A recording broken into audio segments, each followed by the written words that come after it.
أعوذ بالله السميع العليم من الشيطان الرجيم. بسم الله الرحمن الرحيم.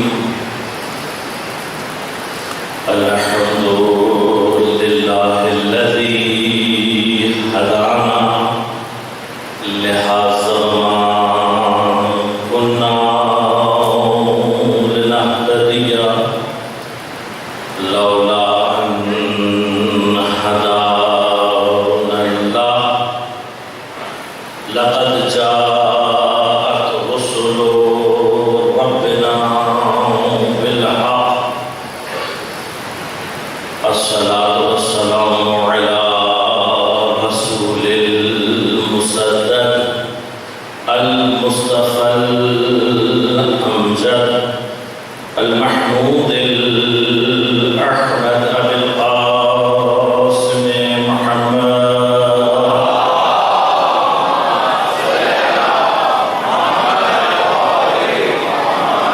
والصلاة والسلام على أسد الله الغالب غالب على كل غالب علي بن أبي طالب.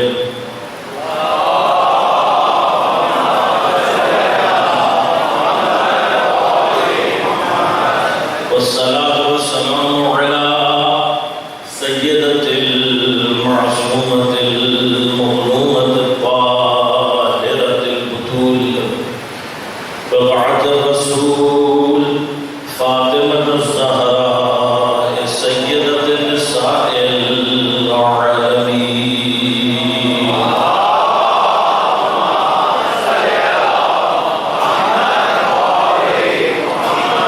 والصلاة والسلام على الحسن المجتبى والحسين المظلوم وأهل بيته الطيبين الطاهرين المعصومين المظلومين المنتجبين المنتخبين، لا سيما بقية الله في العالمين.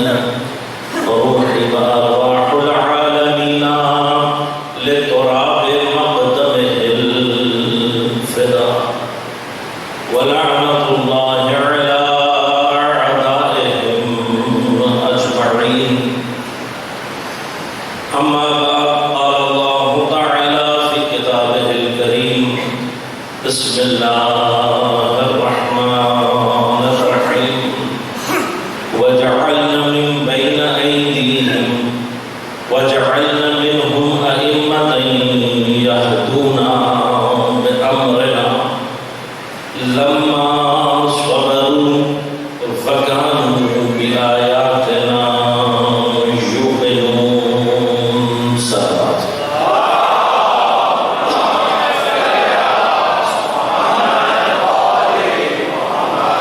مومنین کرام، سامعین محترم، عزیزان کرام قدر، امامت و ہدایت کے عنوان سے ہماری گفتگو کا سلسلہ جاری ہے.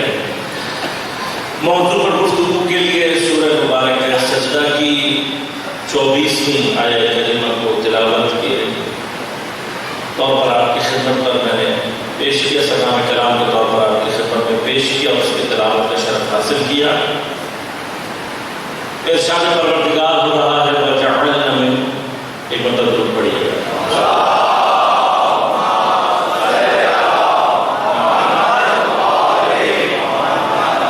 وجعلنا منهم أئمة يهدون بأمرنا، اور ہم مقرر کرتے ہیں ان میں سے اماموں کو يهدون بأمرنا کہ جو ہدایت کرتے ہیں ہمارے کام سے.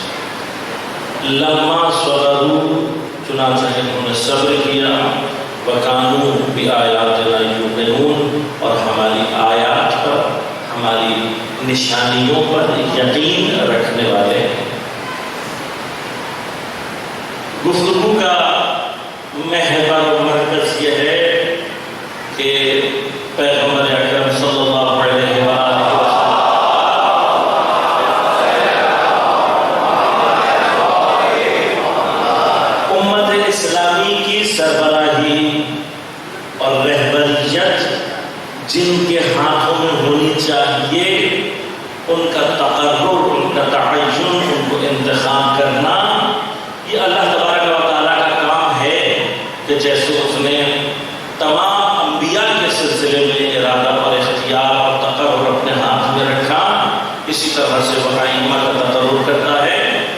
کیا، یہ کام اس نے لوگوں کے سپرد کیا۔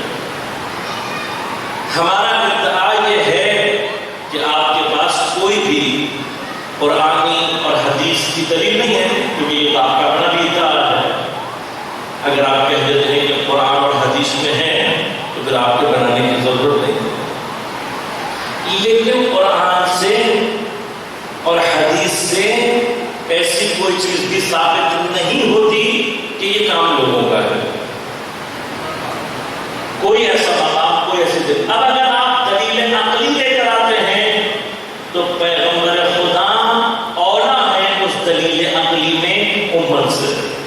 مدینہ تو علم ہے، ہمارے پاس تو علم کا علم بھی نہیں ہے، تو مدینہ تو علم سے زیادہ بڑا عاقل کوئی نہیں ہو سکتا۔ لہٰذا اگر آپ دلیل عقلی لے کر آتے ہیں تو اس دلیل عقلی میں اولا خود پیغمبر ہے قرآن میں۔ یعنی جو بات نعوذ باللہ من ذالک آپ کو سمجھ میں آ رہی ہے وہ کیا اللہ اور اس کے رسول کو سمجھ میں نہیں آئی ہوگی؟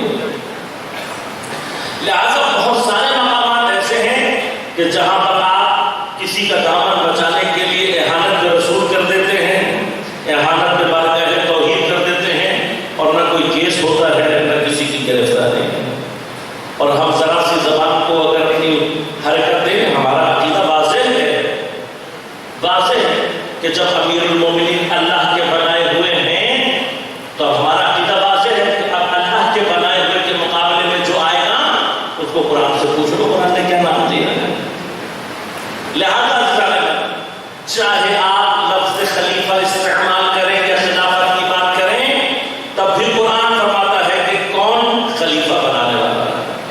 آپ امام کی بات کریں، انشاءاللہ دل نہ دیں گے کہ وہاں پر بھی پروردگار بتا دے گا۔ اور اگر آپ کسی ملک یا بادشاہ کی بات کرتے ہیں تب بھی قرآن دلیل دے رہا ہے کہ حتیٰ تمہیں اگر بادشاہ یا رہبر جہاد کا چاہیے، حکومت اسلامی کی ذمہ داری سنبھالنے والا کوئی بادشاہ اور حاکم چاہیے، کون دے گا؟ اللہ تبارک و تعالیٰ۔ اور پروردگار نے ہر مقام پر معیار کو بھی ذکر کیا۔ خلیفۃ اللہ ہے تو پھر اس کے پاس پروردگار کی جانب سے علم ہونا چاہیے۔ کل آپ کی خدمت میں عرض کیا کہ جناب طالوت علیہ السلام کے واقعات کہ جس کو پروردگار نے سورہ بقرہ میں 246 نمبر آیت سے لے کر 251 نمبر آیت تک ذکر فرمایا ہے، اس میں بھی پروردگار نے واضح طور پر نبی کی زبان سے اور قرآن کی آیات کے اندر فرمایا ان اللہ قد بعث لکم طالوت ملکا، اللہ نے طالوت علیہ السلام کو تمہارے لیے تمہارا بادشاہ، تمہارا رہبر، تمہارا ملک اللہ نے بنایا۔ بس اللہ کا کام ہے۔ لیکن حضرت طالوت کے واقعات میں جو اہم ترین نکات ہیں ان میں سے ایک یہ بھی بحث موجود ہے جو بہت اہم ہے، اس لیے کہ ہمارا عقیدہ صرف یہ نہیں ہے کہ ہمارے ائمہ علیہ السلام پیغمبر کے بعد، اب یہ جو تہمت ہم پر لگائی جاتی ہے کہ جی یہ لوگ اپنے ائمہ کو نبی اکرم صلی اللہ علیہ وسلم سمجھتے ہیں، یہ تہمت لگانے والے جھوٹے اور کذاب ہیں کہ انشاءاللہ خدا ان کا وہی حال کرے گا جو اس نے جھوٹوں کو وعدہ دیا۔ ہمارا عقیدہ یہ نہیں، ہم واضح طور پر عقیدہ کائنات میں پروردگار کی ذات وحدہ لا شریک عبادت کے لیے صرف ذات ہے، اس کا حق ہے اور اس کی عبادت۔ کائنات خلق میں اللہ کے بعد اگر کوئی ذات افضل ہے تو وہ پیغمبر اکرم صلی اللہ علیہ وآلہ وسلم کی ذات ہے۔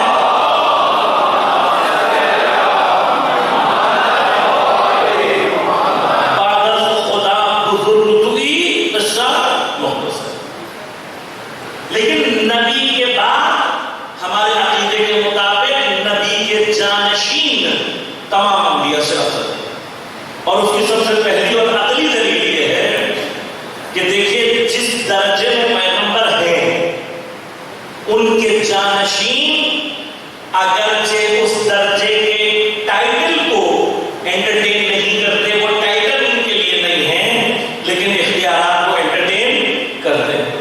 لہذا اختیارات کو اگر انٹرٹین کرتے ہیں تو جو خلق المرسلین کے اختیارات ہیں ان کو انٹرٹین کرنے والا دیگر تمام انبیاء سے خود بخود افضل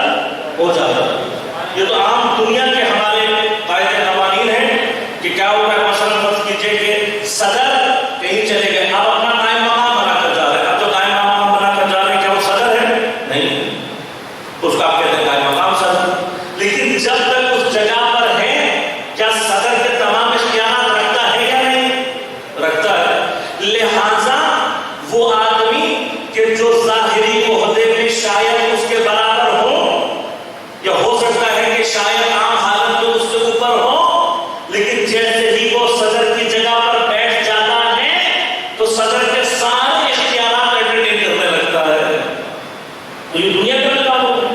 لہذا تمام ائمہ چونکہ جانشینی رکھتے ہیں ختم المرسلین سے، لہذا تمام انبیاء سے افضل، اور اس کے بعد جو دوسری دلیل، کیونکہ یہاں سے مد مقابل دلیل کیا ہے؟ کہتے ہیں کہ خیر نبی سے افضل کیسے ہو سکتا ہے؟ تو ہم سے نہیں، قرآن سے پوچھو، قرآن فیصلہ کرے گا نا۔ بھائی نبوت تمہارے بس کی بات ہے نا، ہمارے لیے تو اللہ کا کام ہے، اور اس نے جو کیا ہے وہ اس کا اختیار ہے، تو ہم قرآن سے پوچھتے ہیں۔ اور یہی مقام جناب طالوت علیہ السلام کا پورے عالم اسلام کو چیلنج کر رہا ہوں، کوئی ایک مفسر اور کوئی ایک مورخ ایسا لے آؤ جس نے یہ لکھا ہو کہ جناب طالوت انبیاء میں سے ہے۔ چیلنج کر رہا ہوں پورے عالم کو، کوئی حتی علم ڈسکشن کے طور پر بتاؤں۔ چونکہ جناب طالوت کا تعلق بنی اسرائیل اور یہودیوں سے ہے، لہذا یہودیوں کے ہاں بھی آپ کا ذکر ملتا ہے، اور یہودی بھی اس بات کے قائل ہیں کہ آپ انبیاء میں سے نہیں ہیں۔ عیسائی چونکہ اسی مذہب سے، ان کے ہاں بھی جناب طالوت کا ذکر ملتا ہے، اور وہ بھی اس بات کے قائل ہیں کہ حضرت طالوت انبیاء میں سے نہیں ہے۔ اب سوال یہ پیدا ہوتا ہے، لوگوں نے آ کر نبی سے کہا آپ ہمارے لیے بنائے، جناب اشموئیل سے، جناب اشموئیل نے لا کر کہا اللہ کو کہا نبی ہے، اللہ کے اس کے بغیر کچھ کر نہیں سکتے۔ تو اللہ اگر چاہتا تو جناب اشموئیل کو بھی بنا، کہتا ہے میری طرف سے تم ہو ان کے مالک، لیکن اللہ نے یہ نہیں کیا۔ اللہ نے کیا کہا؟ ان اللہ قد بعث لکم طالوت ملکا، تمہارے لیے اللہ نے طالوت کو بادشاہ بنایا ہے۔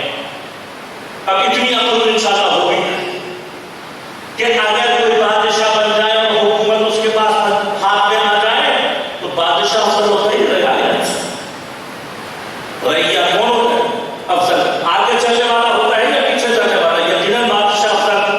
تو اب ذرا قرآن سے جا کر سوال کیجئے کہ اگر حضرت طالوت نبی نہیں ہیں تو حضرت اشموئیل کے بادشاہ کیسے بن گئے ہیں؟ اور پھر صرف اشموئیل نہیں ہے، آگے ذکر آئے گا انشاءاللہ۔ حتی آپ کی فوج کے حصے میں جناب داؤد علیہ السلام بھی شامل ہیں۔ اب داؤد سپاہی ہیں اور طالوت بادشاہ ہے، افسر ہے، تو کون افضل ہے؟ اور جناب داؤد علیہ السلام خاص طور پر، جناب داؤد صاحب کتاب، صاحب شریعت، صاحب معجزات، یعنی اولی العزم انبیاء میں سے ہیں۔ اور اولو العزم نبی کا جو ٹائٹل ہے، نبوت کے ٹائٹل میں خاتم النبیین سے نیچے کا جو ٹائٹل ہے وہ اولو العزم میں آتا ہے۔ سوال یہ کیسے ممکن ہے کہ ایک اولو العزم نبی کے ہوتے ہوئے اللہ نے ایک غیر نبی کو ان کا بادشاہ اور سربراہ مقرر کر دیا؟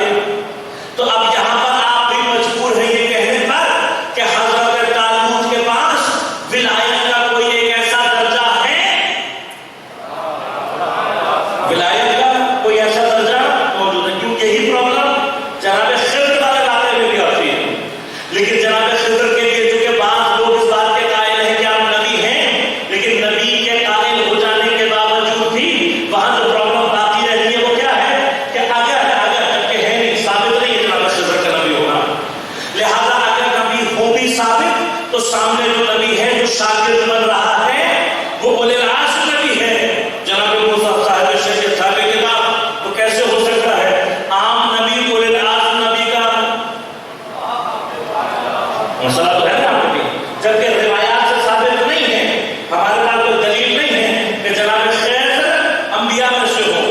لہذا یہ مقام دوسرا ہے کہ جہاں پر کوئی نبی کسی کو، کوئی غیر نبی کسی اولو العزم نبی کا استاد بن رہا ہے، لہذا جناب صاحب نے جب اس مقام پر ترجمہ کیا تو آئے جناب خضر کے بعد لکھا نبوت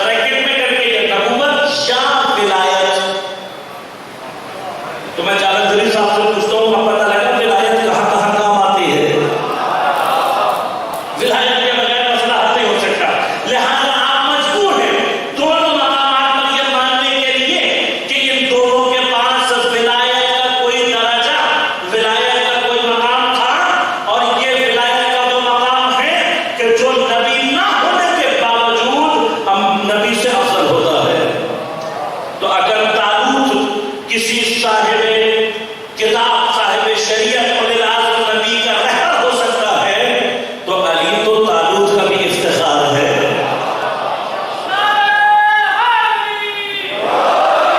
مولا کائنات تو طالوت کا بھی امام ہے. جناب خضر کے پاس جو علم ہے وہ قطرہ ہے، علی سمندر ہے. لہذا حضرت کا ان سب کے اوپر افضل ہونا قرآن سے بھی ثابت ہے. اب جناب طالوت ان تمام عظمتوں کے باوجود امت کا کہہ رہے ہیں کہ یہ غریب ہے، ہمارا مال بہت ہے. تو اب اللہ نے اس کا بھی جواب دیا. جواب کیا دیا؟ کہا کہ اے نبی ان سے کہو کہ اس کی بادشاہت کی علامت کیا ہے؟ ان آیت ملکہ ان یاتیکم تابوت فیہ سکینۃ من ربکم. اس کی بادشاہت کی نشانی یہ ہے کہ تمہارے پاس وہ تابوت آ جائے گا فیہ سکینۃ من ربکم، جس کے اندر تمہارے پروردگار کی جانب سے سکینہ یعنی سکون ہے. اور کیا ہے اس میں؟ وَبَقِيَّةٌ مِّمَّا تَرَكَ آلُ مُوسَىٰ وَآلُ ہارون. آل موسیٰ اور آل ہارون کا ترکہ، جس کو دوسری اصطلاح میں کہتے ہیں وراثت. آل موسیٰ اور آل ہارون کے ورثہ بھی اس کے اندر موجود ہے. یہ آ جائے گا تمہارے پاس کس حالت میں؟ تحملہ الملائکہ، اس کو ملائکہ اٹھائے گا. تو آپ مجھے تھوڑی سی اجازت دیجیے کہ میں خدا سے کچھ سوالات پوچھ سکوں. بلاخر ہمیں بھی تھوڑا سا تو شاگردی کا حق حاصل ہے. بندے ہیں اور شاگرد بھی ہیں، اسی سے علم بنتا ہے. ہمیں تو پروردگار نے ہماری ہدایت کے لیے قرآن بھیجا. تو مجھے بتا کہ اس تابوت میں ایسی کیا چیز ہے کہ جس کے لیے تو کہہ رہا ہے کہ ایک لکڑی کا ڈبہ ہے تو ہے، ایک لکڑی کا صندوق ہے. تو فرما رہے فیہ سکینۃ من ربکم، تمہارے پروردگار کی جانب سے اس کے اندر سکون ہے. اور آل موسیٰ اور آل ہارون کا ورثہ ہے. اور عظمت یہ ہے کہ اسے ملائکہ اٹھا لاتا ہے. جب اللہ ملائکہ بھیج رہا ہے اٹھانے کے لیے تو باعظمت چیز ہوگی، تبھی اللہ نے ملائکہ کو بھیجا. اور اس ساری بات کو اللہ نے ان کے لیے جناب طالوت کی بادشاہت کی نشانی بنائی. تابوت کیا ہے یہ عرض کروں گا آپ کے خدمت میں. تمام مفسرین نے متفق ہو کر لکھا کہ جب تک بنی اسرائیل نے اس تابوت کی عظمت، اس کا احترام اور اس کی تعظیم کو باقی رکھا، اس وقت تک دنیا میں نامور عزت شہرت سب تھی ان کے پاس. لیکن جب انہوں نے اس کا احترام کرنا چھوڑ دیا تو خود بھی ذلیل اور رسوا ہوئے. یہاں تک کہ جالوت ان کے اوپر حاوی ہوا، اس نے قتل و غارت کری کی، ان کو غلام و کنیز بنایا، لوگوں کو قتل کیا، حتیٰ تابوت ان سے چھین کر لے گیا. تو اب ایک بات سمجھ میں آ رہی ہے کہ کچھ شعائر کی تعظیم دین میں ضروری بھی ہے اور اللہ بھی ان کا اتنا احترام کرتا ہے. اللہ نے کیا کیا؟ جب یہ ساری سچویشن یہاں پہ چل رہی تھی، تابوت کے ہاتھ سے چلا گیا ہے، وہاں اللہ نے انتظام کیا کہ جب جالوت لے کر گیا تابوت کو تو مختلف قسم کے امراض اور مشکلوں میں پے در پے مبتلا ہو گئے. اس کے جو کاہن وغیرہ اس کے ساتھ تھے مذہبی رہنما، انہوں نے جالوت کو کہا بھائی جب سے تو یہ تابوت لے کر آیا تب سے مشکلوں میں ہے، اس سے جان چھوڑا، اسے نکال واپس کر دو. اب واپس کیسے کریں؟ اگر ایسے دے دی جا کر تو بےزتی ہوگی. تو کہا کیا کریں؟ کہا کہ ایک بیل گاڑی پر رکھ کر بیلوں کو آزاد چھوڑا. انہوں نے بیل گاڑی پر رکھ کر آزاد چھوڑا. وہاں سے پروردگار نے فرشتوں کو بھیجا. روایت کے مطابق یا ان بیلوں کو ہنگا کر لے آئے فرشتے، یا دوسری روایت کے مطابق وہاں سے تابوت کو اٹھایا اور ان کے پاس گیا. اب جب فرشتے تابوت لے کر پہنچے تو پوری بنی اسرائیل جو تھی وہ بہت زیادہ رہ گئی اور آخر انہوں نے جناب طالوت کی حکومت کو قبول کر لیا. اب اس تابوت کا اتنا احترام کہ پروردگار ملائکہ بھیجا، بنی اسرائیل اس کا احترام نہ کرے تو ذلیل و خوار، تو یقیناً مجید ہے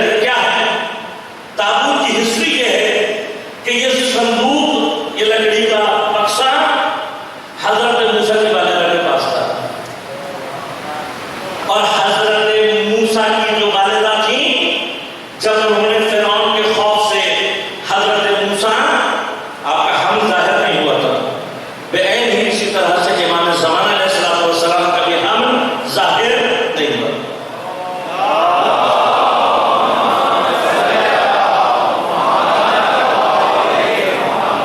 جب زمانے کے فرعون حجت خدا کے قتل کے درپے ہو جائیں تو یہ سنت خدا ہے۔ موسیٰ کے لیے بھی جاری کی، فخر موسیٰ کے لیے بھی جاری کی، لیکن حضرت موسیٰ کی والدہ کو اللہ نے وحی کی کہ اس بچے کو ایک کپڑے میں لپیٹ کر صندوق میں بکسے میں رکھا اور دریا کے حوالے۔ حضرت موسیٰ کی والدہ نے بچے کو لپیٹا، بکسے میں رکھا کسی صندوق میں اور دریائے نیل میں ڈال دیا۔ حضرت موسیٰ کی بہن اس تابوت کے ساتھ ساتھ چلتی رہی تاکہ دیکھیں کہ تابوت جا کہاں ہے۔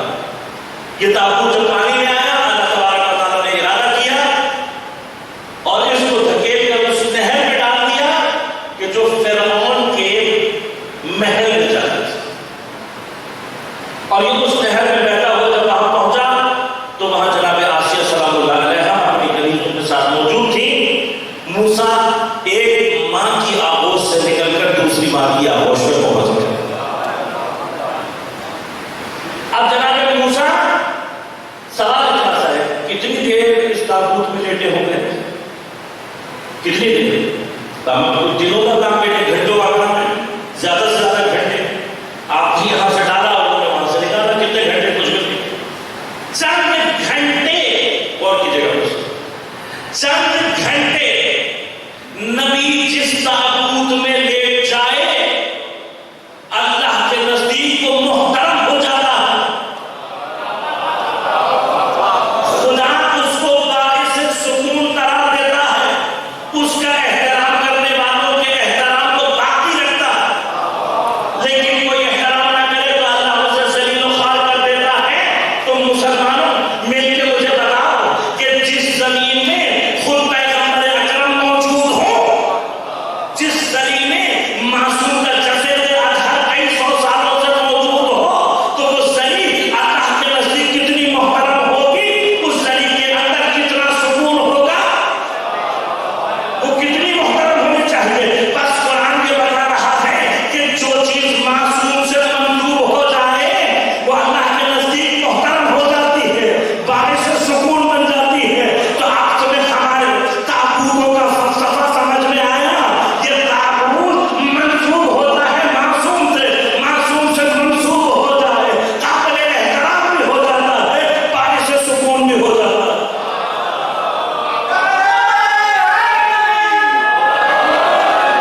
یہ لطف کیا ہے آپ پر انشاءاللہ آج چونکہ ایام شروع ہو گئے ہیں اہل بیت کے، اور آج کی تاریخ تقریباً دنیا میں جناب علی اصغر سے منسوب ہے.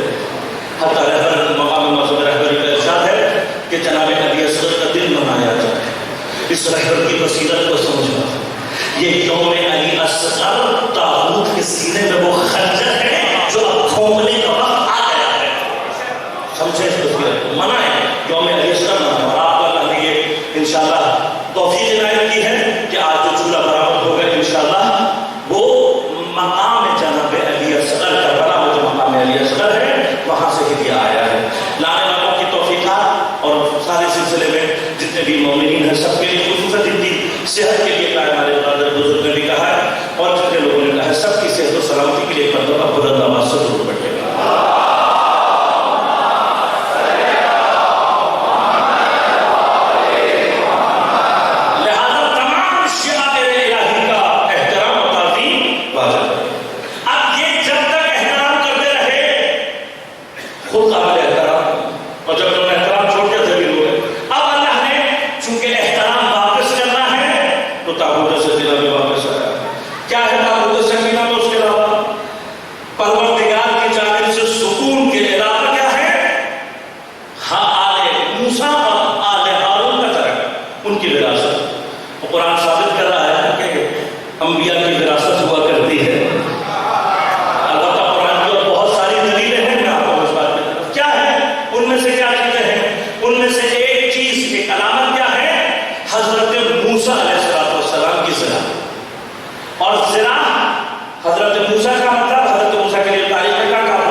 جیسے ہی جناب موسیٰ کی ذرا جناب داؤد کو پہنائی گئی، وہ جناب داؤد کے جسم پر دھوئی آ گئی.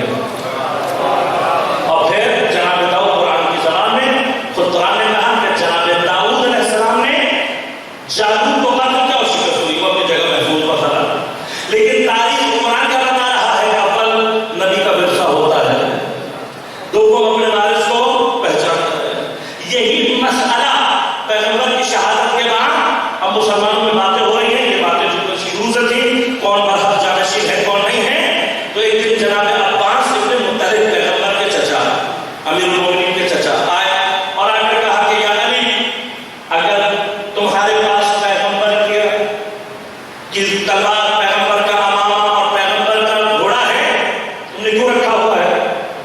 آپ نے فرمایا پیغمبر کا ترکہ ہے، وراثت ہے، ہمیں وراثت میں ملا ہے. تو آپ نے کہا کہ میں بھی چچا ہوں، میرا بھی حصہ بنتا ہے. تو مولانا نے فرمایا کہ پیغمبر کا ورثہ صرف معصوموں کو جاتا ہے، حقداروں کو جاتا ہے. انہوں نے کہا کوئی مسئلہ نہیں، کل تمام اصحاب کو لے آئیے گا اور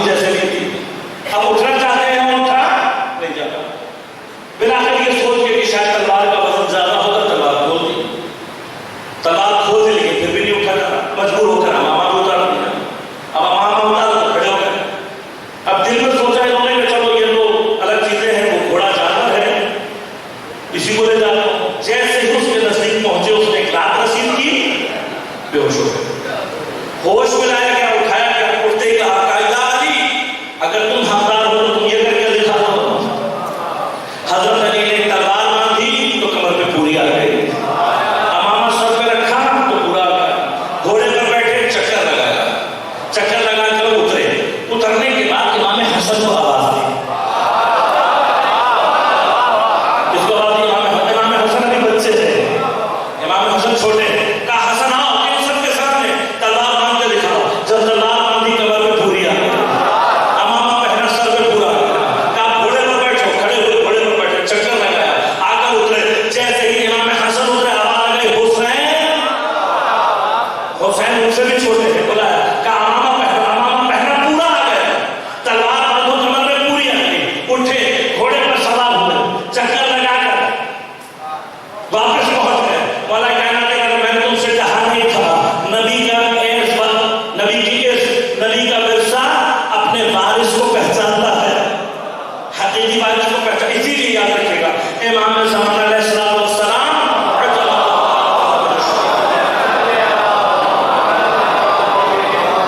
امام کی علامات میں سے ایک علامت کیا ہے؟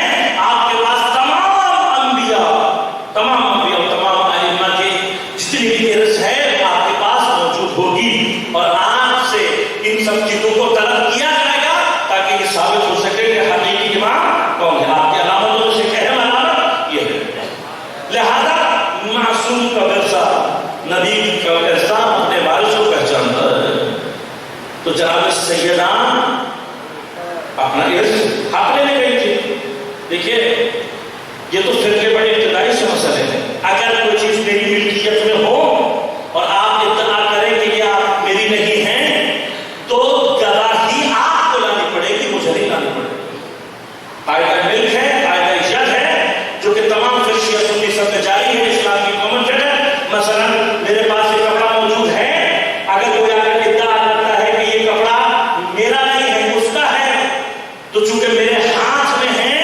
گواہی مجھ سے طلب نہیں کی جائے گی، اس سے طلب کی جائے گی، اور تاریخ میں یہ مقامات موجود ہیں، خود مولا کائنات کے زمانے میں آپ کی امامت اور خلافت کے ہوتے ہوئے یہ واقعہ پیش آیا، آپ کی زرہ ایک یہودی نے چرا لی، امام نے اس کے ہاتھ میں دیکھی، اب امام نے یہ نہیں کہا کہ تم نے چرائی ہے، بلکہ آپ گئے عدالت کے قاضی کے پاس، قاضی نے بلوا لیا، آپ کو واقعہ شاید آپ کو ظاہر ہوگا کہ قاضی نے بلانے کے بعد امیر المؤمنین کو کنیت سے پکارا، اس کو نام سے، امام ناراض ہو گئے، امام نے کہا یہ عدالت ہے، سب کے ساتھ برابری میں سلوک کرو، یا دونوں کو کنیت سے بلاؤ یا دونوں کو نام سے، اس نے معذرت کی، دونوں کو کنیت سے پکارا، اس کے بعد کیس ہوا، تو امام نے کہا کہ یہ ذرا میری، اس نے کہا کہ یہ چونکہ اس کے ہاتھ میں ہے تو قاعدہ عزت کا تقاضا یہ ہے کہ گواہی آپ کو لانی پڑے گی، ثبوت آپ کو لانا پڑے گا، تو آپ نے فرمایا ابھی میرے پاس کوئی ثبوت نہیں ہے، تو اس نے کہا یا علی میں معذرت چاہتا ہوں اگر آپ کے پاس ثبوت نہیں ہے تو عدالت کے مطابق یہ اس کی ہو گئی، امام نے فرمایا کوئی بات نہیں، کوئی بات نہیں، یہودی نے جب دیکھا کہ عادل خلیفہ ایسا ہوتا ہے، عدالت کو ایسے جاری کرتا ہے، اسی وقت ایمان لے آیا اور اقرار کیا کہ یہ میں نے چرائی کی، تو آپ نے بتا دیا، تاریخ میں ثابت بھی کیا، ہمیں بھی سمجھا دیا کہ شریعت کی ولایت میں، یہ ولایت کس کی ہے یہاں پر ابھی؟ قاضی، حتی امام اس کی کہ حکم کو مان رہے، لہذا امام نے وہاں پر ثابت کیا قاعدہ ید، فدق حضرت کے ہاتھ میں تھا، حضرت کے پاس تھا، تو اصولاً تو یہ ہونا چاہیے تھا کہ جس کا ادعا تھا گواہ اس کو لانے چاہیے تھے، تو بی بی دربار میں صرف اتنا بتانے گئی تھی کہ جب بھی یہ مقدمہ تاریخ کے سامنے آ جائے تو لوگوں کو اتنا پتا ہونا چاہیے کہ جو منبر رسول پر بیٹھ رہا ہے اسے ابتدائی فقہی معلومات ہونی چاہیے، ورنہ فقہ کا کوئی شوق نہیں ہے، جس کی ٹھوکر میں پوری کائنات ہو اسے فقہ نہیں چاہیے،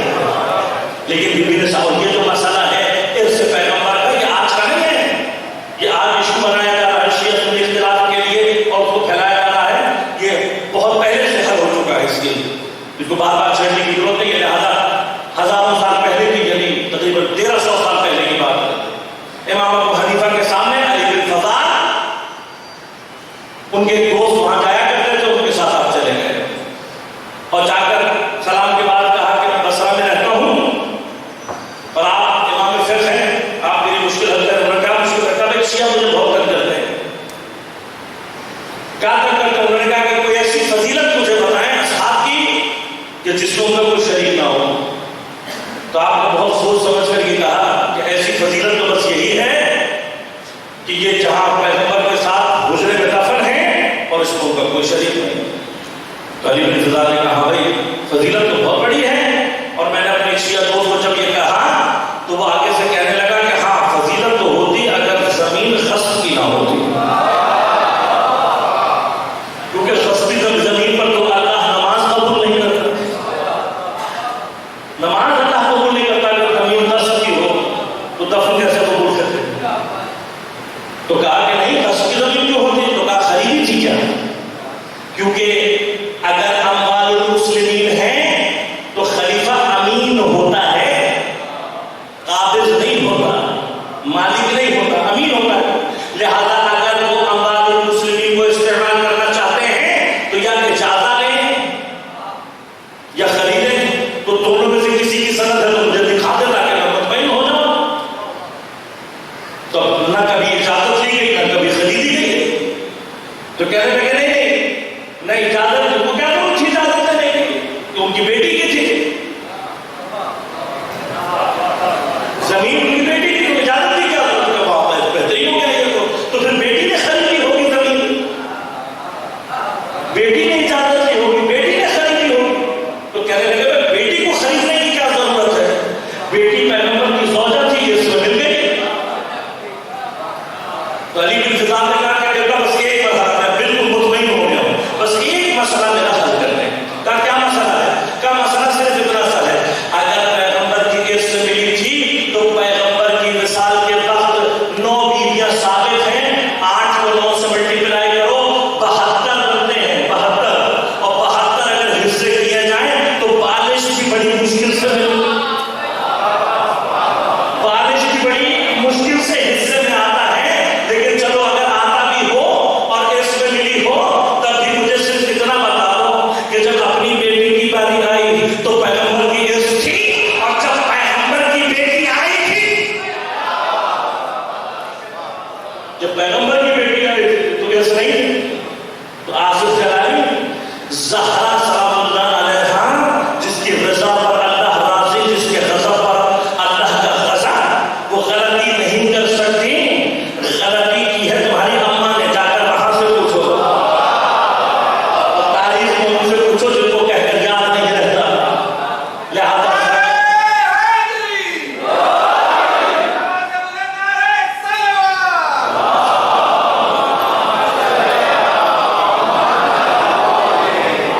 تاریخ میں یہ مسائل حل ہوئے ہیں، حل ہوئے، علمی دلیل ہے تو لاؤ، ورنہ خامخواہ جھگڑے اور فساد پیدا کرنے کی ضرورت نہیں ہے۔ اور آج کل کے منافقوں کو یا رمضان ملتا ہے فساد کے لیے یا محرم، لیکن یاد رکھنا رمضان اللہ کی چھتری کے نیچے اتحاد کا نام ہے، محرم حسین کی چھتری کے نیچے اتحاد کا نام ہے۔ وہاں پر بھی منافقوں کا منہ کالا ہوتا ہے، یہاں پر بھی انشاءاللہ منافقوں کا منہ کالا ہوتا ہے۔ لہذا ایسی موجود ہے اور قرآن سے ثابت ہے، واضح آیات ہے کہ جناب داؤد کا وارث جناب سلیمان کو اللہ تبارک و تعالیٰ نے، لہذا انبیاء کی ارث ہوتی ہے۔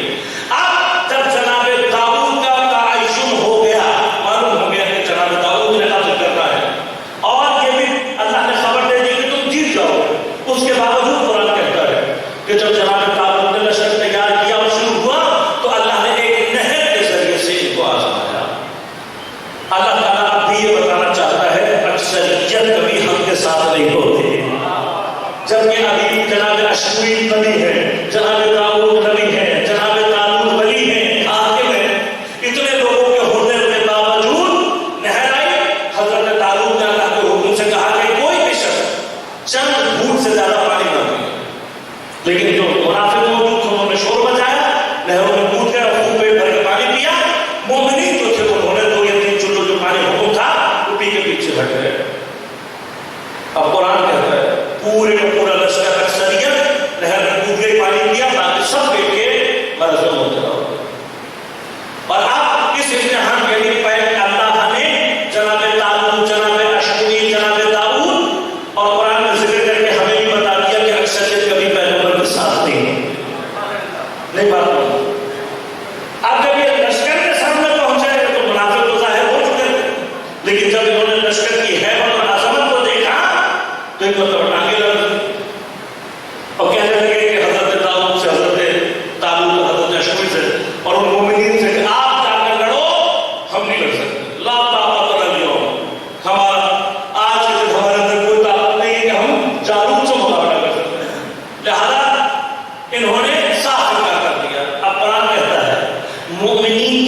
الہی نمائندوں کے ساتھ ایک بڑے لشکر سے مقابلہ اس کا ہوا، اور جب انہوں نے دیکھا کہ اتنا بڑا لشکر ہے تو انہوں نے ایک جملہ کہا، دعا مانگی، کہا ربنا افرغ علینا الصبر وثبت اقدامنا وانصرنا علی القوم الکافرین۔ جب انہوں نے یہ دعا مانگی، مومنین کی چھوٹی سی جماعت تھی، اللہ نے جناب داؤد کے ذریعے سے جالوت کو ہلاک کرایا اور باقی ساری فوج پسپا ہو کر فرار کر گئی۔ تو جب ایسا ہوا تو اللہ نے آواز دی، کم من فئۃ قلیلہ غلبت فئۃ کثیرۃ باذن اللہ۔ بہت ایسا ہوتا ہے کہ کوئی چھوٹا سا لشکر اللہ کے اذن سے کسی بڑے سے لشکر کے اوپر غالب آتا ہے۔ میں کہوں گا پروردگار سے، تو نے اس امت کے لیے قرآن نازل کیا، کوئی ایسی مثال مجھے میرے زمانے میں مل جائے جہاں مومنین کی کوئی چھوٹی سی جماعت کسی بڑے کفار کے لشکر پر غلبہ پالے اور وہ یہ کہہ رہی بھی نظر آئے، ربنا افرغ علینا الصبر وثبت اقدامنا وانصرنا علی القوم الکافرین۔ تو ہمارے قلوب کو بھی منور ہو جائے گا، ہمارے قلوب کو بھی بشارت و اطمینان مل جائے گی۔ تو پروردگار نے بتا دے، تو پروردگار نے اشارہ کیا کہ لبنان کی سرزمین کی طرف دیکھو، ابھی کچھ ہی سال پہلے 33 روزہ ایک جنگ ہوئی تھی، تمہیں یاد ہو کہ نہ یاد ہو، ہمیں سب اچھی طرح سے یاد ہے اور ہم دہراتے رہیں گے۔ ایک مومنین کی چھوٹی سی جماعت تھی، الہی نمائندوں کے ساتھ تھی، تو ہم نے سامنے دنیا کی سپر پاور اور سب سے طاقتور اور سب سے بڑی فوج بنانے والے دعویدار موجود تھے، آمنا سامنا ہوا، اور جتنے بھی منافق تھے وہ اپنے گھروں میں دبک کر بیٹھے ہوئے تھے۔ یہ لوگ کیا کہہ رہے تھے، ربنا افرغ علینا الصبر وثبت اقدامنا وانصرنا علی القوم الکافرون۔ تو اللہ نے کہا تم ہی حزب اللہ ہو، اور آج تمہاری چھوٹی سی یہ فوج ایک بڑی فوج کے اوپر کامیاب ہوگی۔ تو دنیا نے دیکھا چھوٹی سی حزب اللہ نے یہودیوں کی سب سے بڑی فوج کو 33 دن میں شکست دے کر ان کے غرور کو خاک میں ملا کر بتایا کہ زمین پر الہی نمائندے کون ہے۔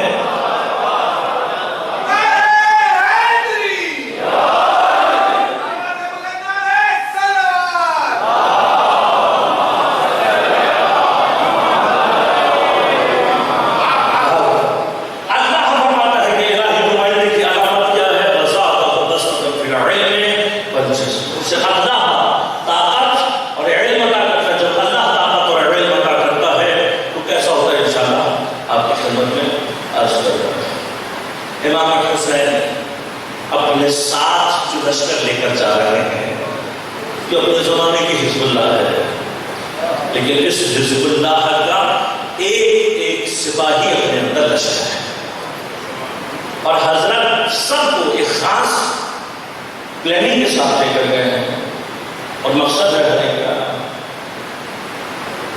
حضرت علی اکبر علیہ السلام سب سے بڑا مقصد کیا ہے کہ تاریخ جب بھی دہرائے گی صورت پیغمبر کو اتنی بے دردی سے قتل کرنے والوں کو مسلمان کریں گے۔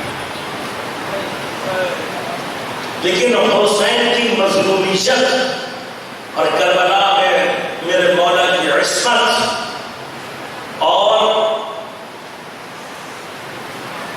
کربلا میں امام حسین کی بے گناہی کی اختتامی مہر کا نام علی بن الاصغر ہے۔ گرچہ امام کا سب سے چھوٹا سپاہی ہے، لیکن حسین کا سب سے بڑا لشکر علی بن الاصغر۔ جناب علی اصغر، علماء عرفاء یہ جملے کہتے ہیں کہ امام نے اپنے اصحاب کو مقدم رکھا اپنے بچوں پر۔ کیوں؟ کہا اس لیے کہ کربلا میں ایک امتحان یاس کا بھی تھا، یعنی جنگ تو لڑی ہے، وہ جگہ ایک امتحان ہے، لیکن فرمایا جنگ سے زیادہ سخت امتحان یاس کا تھا۔ اور حضرت نے یہ چاہا کہ میرے اصحاب شہادت سے ہمکنار ہو کر کوثر سے جلد سیراب ہو جائیں، لہذا پیاس کے کے امتحان میں آپ نے اپنے بچوں کو، اپنے بھائیوں کو پیچھے رکھا. تو میں ہاتھ جوڑ کر ان علماء کی خدمت میں صرف ایک سوال پوچھنا چاہتا ہوں کہ پھر اس کا مطلب جو جتنی دیر میں میدان میں جائے گا، جو جتنے آخر میں میدان میں جائے گا، حسین کی نظر میں اس امتحان میں وہ اتنا ہی طاقتور پایا جائے گا. اور اگر میں یہ معیار بنا لوں تو آخر میں جانے والا سپاہی سب سے چھوٹا سپاہی. خدا جانے حسین کو اپنے شریعہ صدر پر کتنا اعتماد ہے. سب سے چھوٹا ہے. آپ جانتے ہیں بچوں کی پیاس کی کیفیت اور شدید شدت کتنی ہوتی ہے، لیکن حسین جانتے ہیں میرا علی اصغر پیاس کے امتحان میں بابا کا ساتھ. جہاں جب تک حسین پیاسے ہیں، علی اصغر پیاسا ہے. ایک ایک کر کے سیراب ہو گئے، عباس سیراب ہو گئے، علی اکبر قاسم سیراب ہو گئے. علی اصغر بابا کے ساتھ پیاسا ہے. کب تک پیاسا ہے؟